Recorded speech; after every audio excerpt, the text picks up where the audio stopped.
Elegiac poetry often relies on a profound, unsettling paradox. To truly convey the weight of absolute finality, a poet will take an object historically associated with domestic warmth and methodically strip it of its comfort.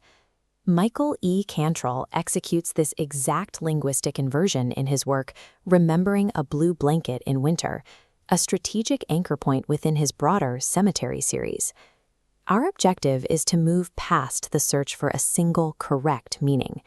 Instead, we are going to deconstruct the poem's underlying architecture to understand the structural intent and sensory mechanics that guide the reader's experience. But before we pull apart the framing, we need to establish an uninterrupted auditory baseline. We must observe how the variables generate an atmospheric mood on their own. To understand the text's mechanical rigor, we first have to encounter it as a continuous, unannotated artifact of grief. The chill of death kissed, the deep blue blanket, whose duty was to warm, and the sound of each breath was like the sound of crunched steps on a deep blue blanket well worn, by this lost soul which will go down to things far below this deep blue blanket. This singular block of text creates a specific atmospheric response, one that peer reviewers on the All Poetry platform have characterized as a brooding threnody. It provides the raw baseline we need to begin a structural deconstruction.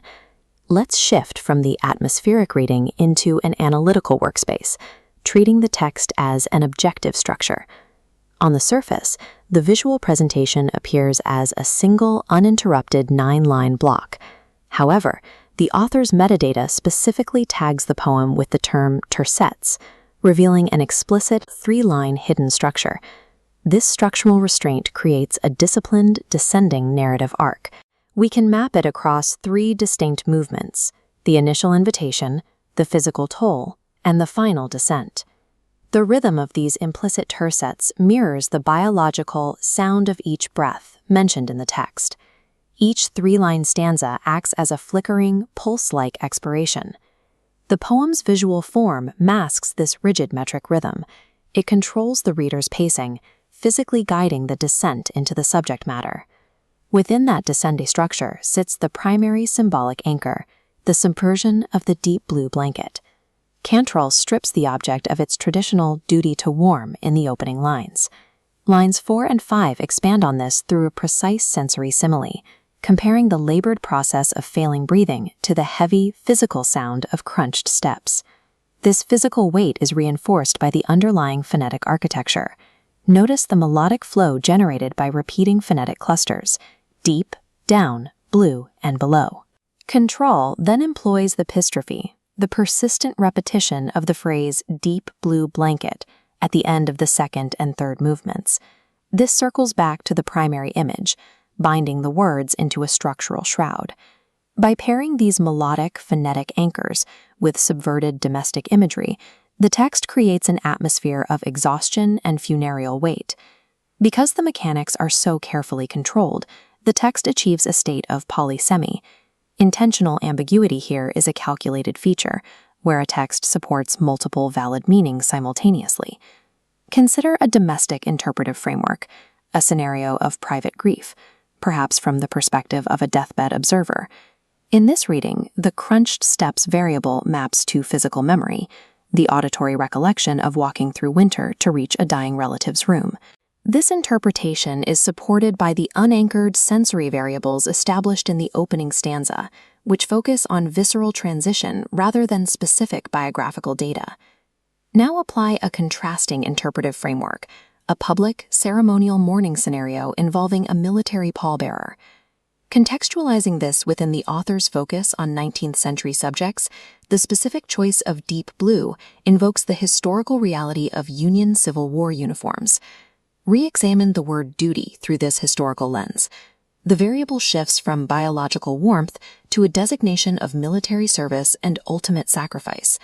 Consequently, the blue blanket variable shifts from a literal bed cover to a metaphor for the icy snow covering a casket lowered into the earth. This wordcraft allows an intimate domestic reading and a broad historical reading to occupy the exact same linguistic space without breaking the poem's internal logic. The precision extends to the text's physical formatting. Look at the final line's deliberate typographical anomaly.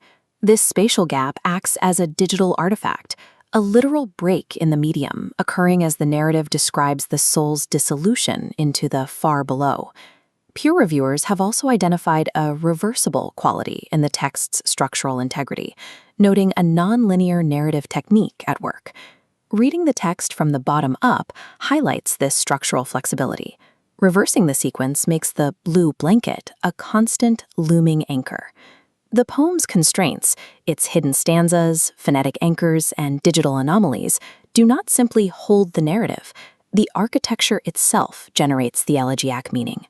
Through repeating core phrases and subverting domestic symbols, Cantrall generates a universally haunting mood.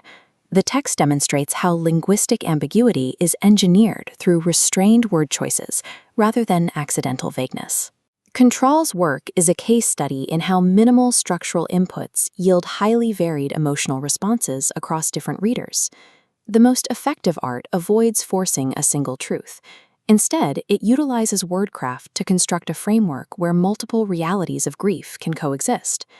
Remembering a blue blanket in winter successfully demystifies the transition between life and death through structural mastery.